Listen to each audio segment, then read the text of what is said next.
Marami nang nakakita ng mala-armored truck na ito sa kalsada ng Pilipinas. Ang weirdong porma nito na parang spaceship na mukhang mamahalin pa ay nakapagtatakang marami pa rin ang naiingganyong bumili nito. Ano nga ba kaya ang meron sa kotseng ito na kahit ng mga kilalang personalidad ay hindi nagpauli sa pagbili nito? Well, tiyak na ikagugulat mo kung bakit na parang kahit sobrang mahal nito ay marami pa rin gustong magkaroon ng Tesla Cybertruck. Yan ang iisa-isay natin kasama ng kabuang presyo nito. Pero bago yun, syempre, kung bago ka pa lamang po dito sa akin channel, baka na magabigay po ng subscribe button pati ng notification bell para naman ma-update lagi sa mga video na kagawin ko pa. Alright, simulan na natin to!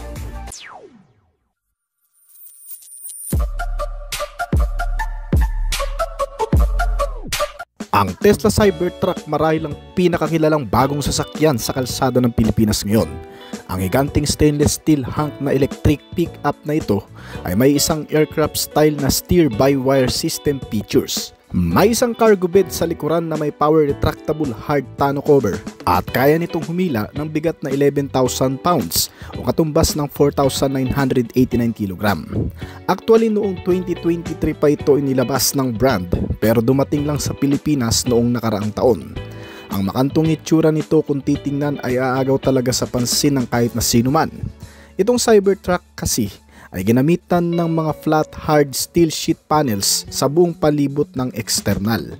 Hindi rin basta-bastang panel to kasi isang bulletproof type na klase at may ilang mga test na rin na ginawa na napatunayang sobrang tibay at tatag ng mga dingding nito. Pinaghahampas to ng baseball bat, binato na ng mga bato at ng iba pang matitigas na bagay.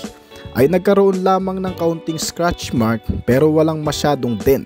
Ang ilang mga baril nga ay hindi rin tumatagos kahit ginamitan pa ito ng 22 caliber. Clear. Wag lang gagamitan ng mga high powerful weapon dahil dun lang magkakaroon ng hangganan ng pagiging matigas nito. Kagaya na lamang ng video na ito.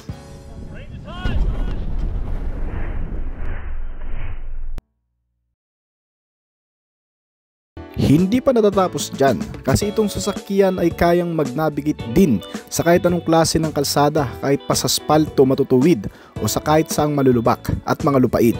Nakadisenyo ito hindi lang para sa city driving, kahit sa mga lugar na hindi pa uso ang sementadong kalsada ay pwede mo rin itong gamitin.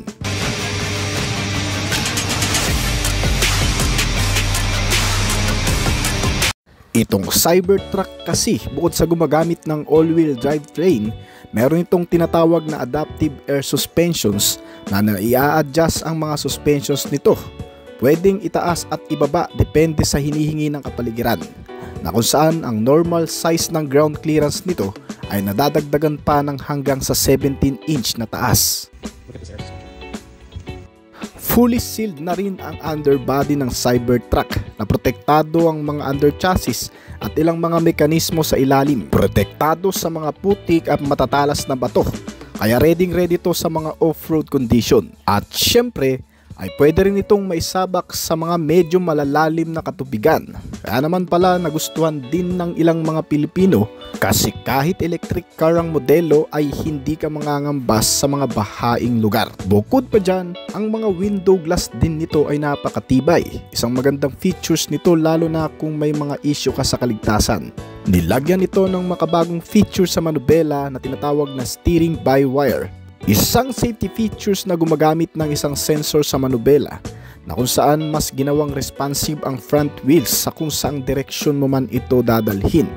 Ang features na ito ay ginagamit din sa mga eroplano na nagbibigay din sa mga piloto ng mas ligtas na pagmamaneho. Meron din itong front and rear wheel steering na kapag ginalaw ang manubela normally yung front wheel lang ang gumagalaw. Pero sa Cybertruck, maging ang likurang gulong nito ay gumagalaw ng hanggang sa 10 degree.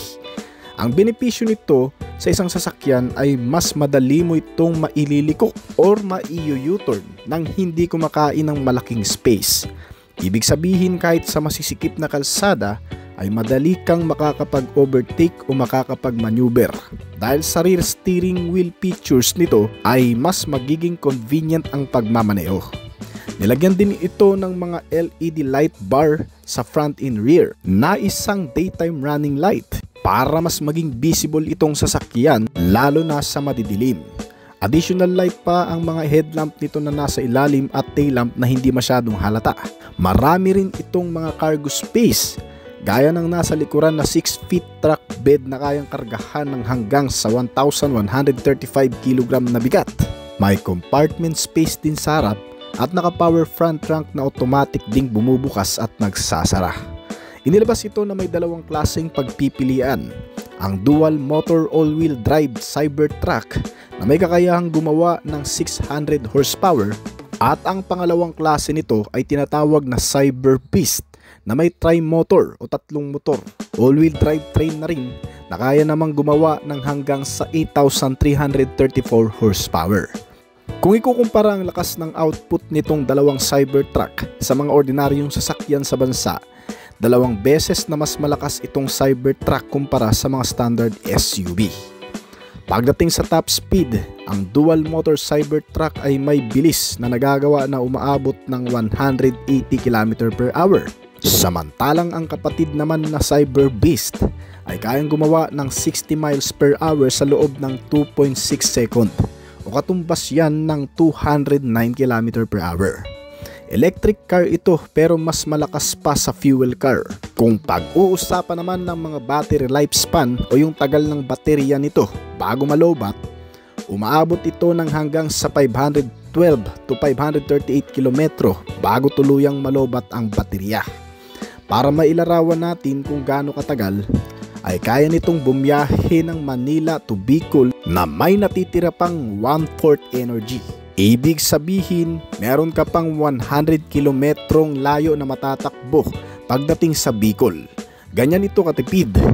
At kung pag-uusapan naman kung gaano ito kabilis mag-charge, based sa kanyang data ay kaya nitong ma-full charge ng wala pa sa 1 oras. Gumagamit din itong modernong Cybertruck ng Tesla application para mai-connect ang control sa iyong cellphone na kung saan ay pwede mong makontrol ang security nito o mailock o mai-unlock ang mga pintuan sa pamamagitan lang ng cellphone. Nabubuksan ang front trunk nito, ganun din ang mga pintuan at ang rear tonneau cover kasama ang tailgate. Maging ang internal features gaya ng air condition system, mga reclining ng seats at marami pang iba sa pamamagitan lamang ng application na ikinonek sa cellphone.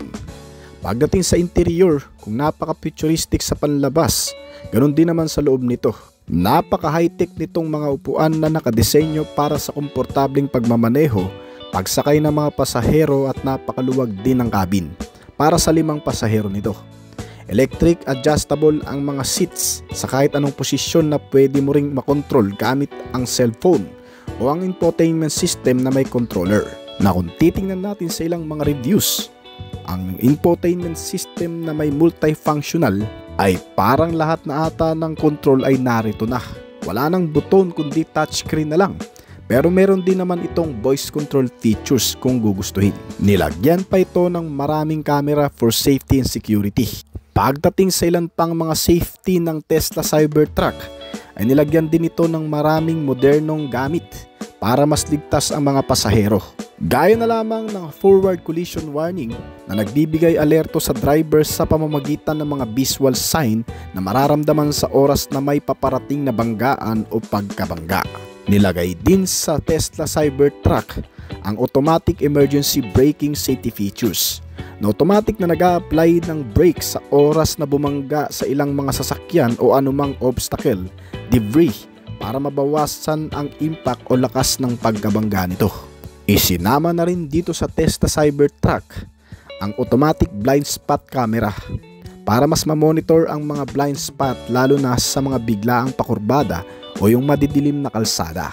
At pangliba ay sinamahan pa ito ng blind spot collision warning chime na nag-aalerto sa driver kapag may mga paparating na sasakyan na hindi nakikita. Ang stainless steel exoskeleton nitong Cybertruck ay ang mas magbibigay ng malaking papel sa pagiging safety nitong sasakyan. Dahil dito ay mas nagiging protektado ang mga occupants sa oras ng mga banggaan, pag-crash o di naman kaya kung may mga tatalsik na debris o babaril sa'yo sa loob ay hindi ka basta-bastang maaapektuhan. Maging ang kasamang mga armor glass nito ay mas pinatibay. Mga bintana, windscreen ay sinadyang patibay ng manufacturer para sa kahit anong bagay na maaaring ibato sa iyo ng iyong kaaway ay hindi ka direktang tatamaan. Nilagyan din ito ng obstacle-aware acceleration na nag-a-adjust sa acceleration kapag may object na pwedeng mabangga anumang oras sa bilis ng takbo nitong sasakyan. Nilagyan din ito ng automatic 911 call na automatic na natatawagan ng mga emergency hotline kapag nagkaroon ng disgrasya. Halimbawa na lang nagda-drive ka at bigla kang nag-crash, mag-a-alert ito sa mga hotline ng emergency, parang gumagawa ng report upang ma-rescue sa panganib na sitwasyon. Meron din itong lane departure avoidance na tumutulong para panatilihing nasa loob ng linya ang sasakyan, lalo na sa mga highway. Ang speed limit warning features nito ay tumutulong naman para limitahan ang bilis nito, lalo na sa matataong lugar at mga delikadong kalsada. Marami ding airbag ang Cybertruck para mas maging ligtas ang mga passenger. Kung pag-uusapan naman ang dimension, ang Tesla Cybertruck ay may haba na 5,683mm. May lapad ito na 2,032mm. May taas na 1,796mm at wheelbase size na 143.1 inches. Ang taas ng ground clearance nito ay nasa 17.4 inches na bagay talaga sa mga off-road ride trips. Ang rear cargo bed nito ay may 72.9 inches na haba at may taas na 28.6 inches. Ang kabuuang cargo space nito ay kayang punuin ng hanggang sa 56.2 cubic feet at kayang humila ng 4,898 kg. Kayang magkarga ng hanggang sa 2,500 kg. Kung pag-uusapan naman ng magiging presyo ng Cybertruck sa bansa, aabot mula sa 5,698,880 hanggang sa 18 million cash ang gagastusin bago ka magkaroon nito. Kung nagustuhan yung topic natin ngayon, pwede nyo i-comment ang iyong opinion sa ibaba pagkatapos ng video nito. Bago po tayo magtapos ay nais ko po muna magpasalamat sa mga patuloy na sumusuporta, tumatangkilik at naghabang palagi sa mga video na ina-upload natin dito sa ating channel. Maraming salamat po at shoutout po sa inyo guys. Isang bagong angkop na modelo sa lahat ng iyong lakad na may panibagong update na naman na inilabas. Ang Toyota Land Cruiser ay ang pinakamatagal ng nameplate ng Japanese automaker na patuloy pa rin ginagawa magpahanggang ngayon. Dala nito ang makasaysayang lahi ng pinakaunang modelo nito na ginawa pa noong 50s na nagbigay sa Land Cruiser ng magandang reputasyon bilang isang subok na full-size SUV sa maraming karanasan at pakikipagsapalaran sa lahat ng anumang klase ng kalsada na dadaanan. Marami nang binago mula sa pinakaunang bersyon hanggang sa kasalukuyan ngayon, na kung saan ang maalamat na off-roader ay patuloy nang lumalago at tumatatag sa pagiging compact full-size SUV. At ngayong taon, itong Land Cruiser ay mas magiging popular palalo sa marami dahil sa pinakabagong pag-re-update na naman ngayon ng brand sa modelong ito ay sobrang mas magugustuhan mo pa talaga. Sapagkat binigyang daan ng 2025 Land Cruiser na magalugad ang mga lugar sa mundo na hindi madalas napupuntahan dahil sa hirap pasukin ng kahit anong sasakyan at medyo malayo sa nakasanayang daanan. Ang bagong Land Cruiser na ata ang mapagkakatiwalaan mo dyan.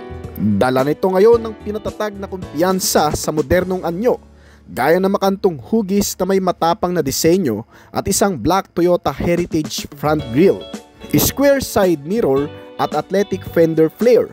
Ang rig na ito ay handa na para sa kahit saang pakikipagsapalaran. Ito man ay mahirap na trail o masusukal na urban jungle.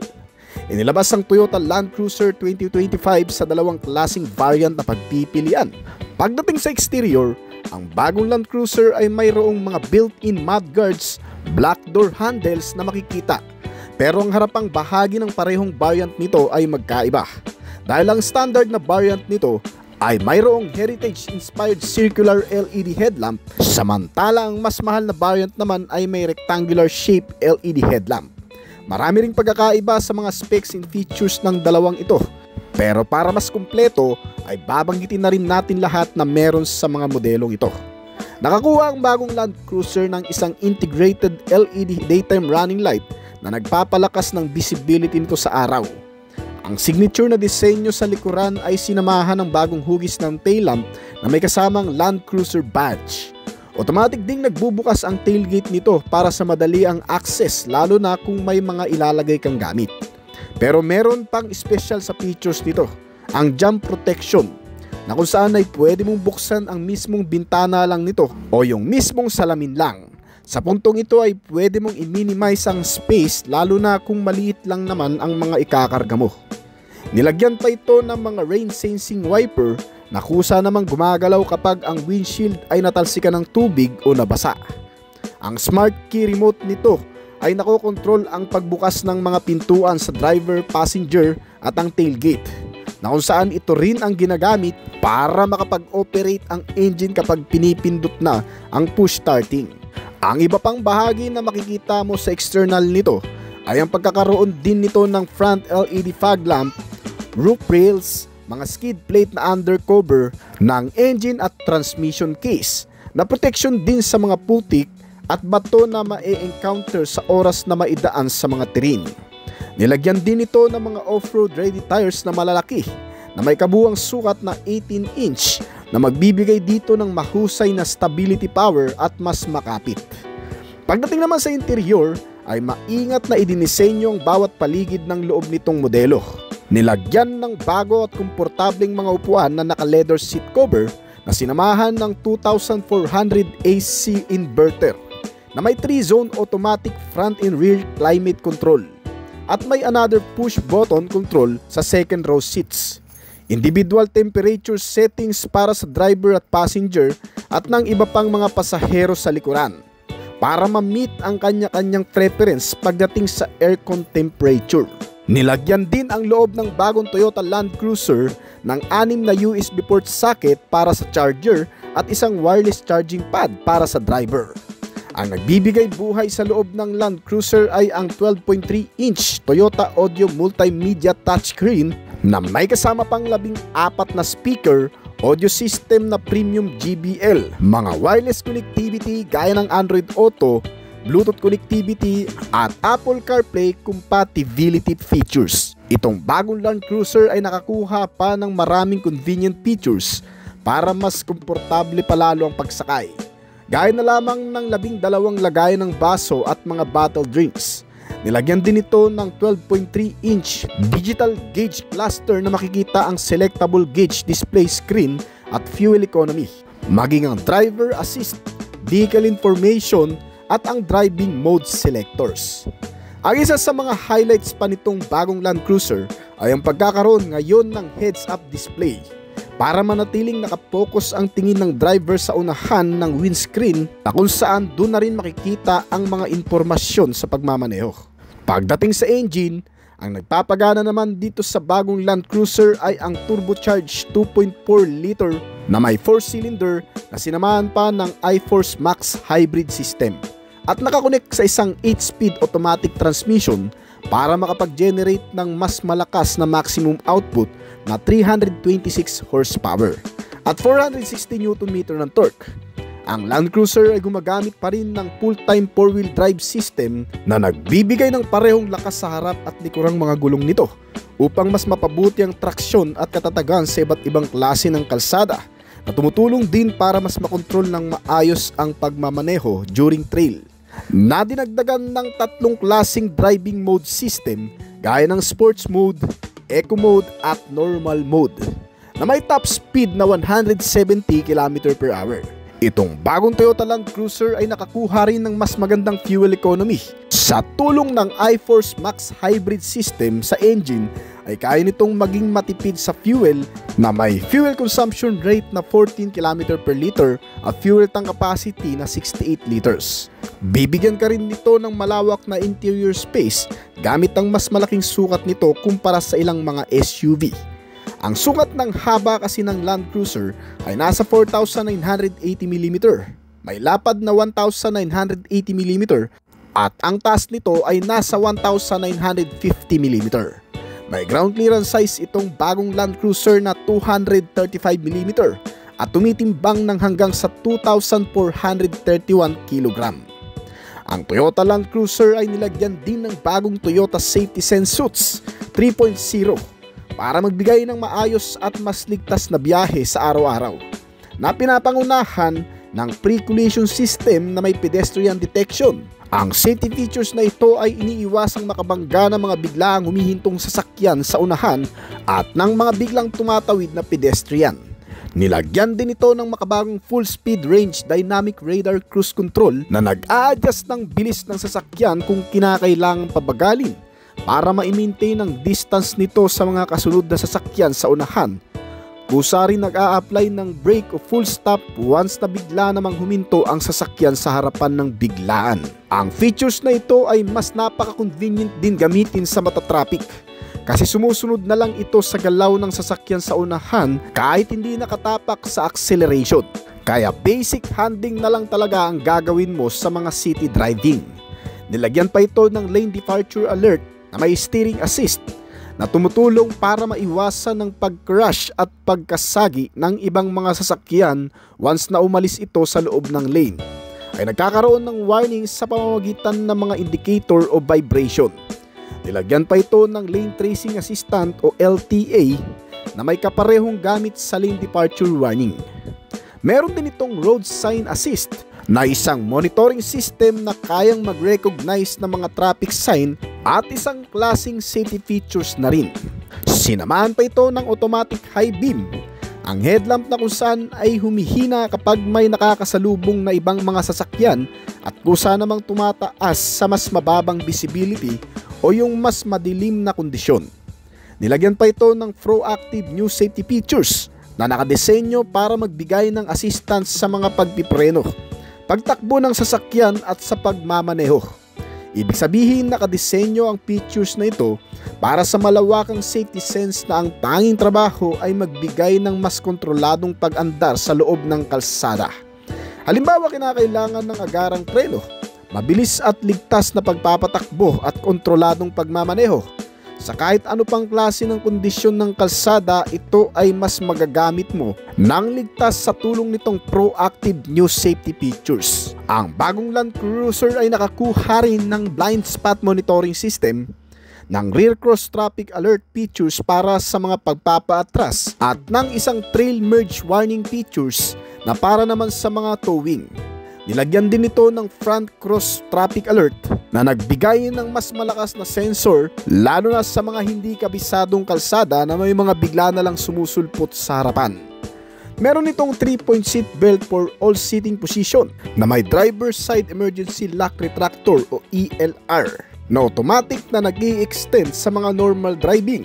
Pero kapag nagkaroon ng kumusyon, paggaan o full stop ay automatic ding itong humihigpit para maproteksyonan ang mga occupants. Nilagyan din ito ng adjustable front and second row outboard seatbelt anchors, driver and passenger active seatbelt pre-tensioner system with force limiters, at isang child protector rear door locks and power window lock control. Kaya kahit ang mga batang pasahero o kahit sino mang nakaupo sa loob nitong modelo ay siguradong secure at safe bawat biyahe dito sa Land Cruiser 2025 model. Meron din itong front and rear parking assist with automatic braking, integrated backup camera display with projected path, at isang 360 o around view monitoring system na kung saan makikita naman ang buong paligid nito. Sa loob nitong sasakyan gamit ang mga kamera na nakapalibot dito. Meron itong anti-theft system with engine immobilizer, isang safety exit alert, may tire pressure monitoring system o TPMS, na may direct pressure readout and individual tire location alert. Meron itong Star Safety System na may kasamang Enhanced Vehicle Stability Control o VSC. May traction control system na mas magagamit mo naman sa mga off-road ride adventure. Nasinaman pa ng anti-lock braking system o ABS na nag-a-unlock sa maigpit na kapit ng preno. Sinamahan ito ng Electronic Brake Force Distribution o EBD at isang Brake Assist o BA. Ang Smart Stop technology ay dinagdag din para mas mapabuti ang mga pagpipreno lalo na sa mga emergency braking. Ang interior nitong bagong Land Cruiser ay napapalibutan ng 9 na pirasong mga airbags para mas ligtas din ang mga ulo ng pasahero lalo na sa matinding impact. Meron itong advanced airbag system na may driver and front passenger dual stage airbags, may driver and front passenger seat mounted side airbags, at may driver and front passenger knee airbags. Meron nitong front passenger seat cushion airbags at front and rear side curtain airbags. Ayan naman, ang impact ng malakas na pagkabangga sa loob ay hindi masyadong malubha sa mga pasahero nito sapagkat sasaluin lang ng mga airbags na puputok kung sakaling magkakaroon ng matinding banggaan. Para naman sa mga off-road features, itong Toyota Land Cruiser ay nilagyan ng crawl control na nakadisenyo para sa mahihirap na terrain na nagbibigay tulong sa driver para mas makontrol ang acceleration at pagpipreno. Para makapag-focus ang driver lang sa manubela at hindi sa lakas ng pagpiga ng acceleration o paggamit ng preno. Trabaho na ng crawl control na i-manage ang tamang bilis at pagpapahinto ng sasakyan sa mga oras ng terrain o kahit saan mang off-road adventure. Kaya naman, hindi mo na kailangan pang maging bihasa sa pagiging off-road driver dahil sa safety features na ito. At ang panghuli, ang multi-terrain selector na mas mapapakinabangan natin sa mga off-road ride trips. Itong bagong Toyota Land Cruiser ay nagre-range sa estimated price na 5,752,000 hanggang sa 6 million pesos.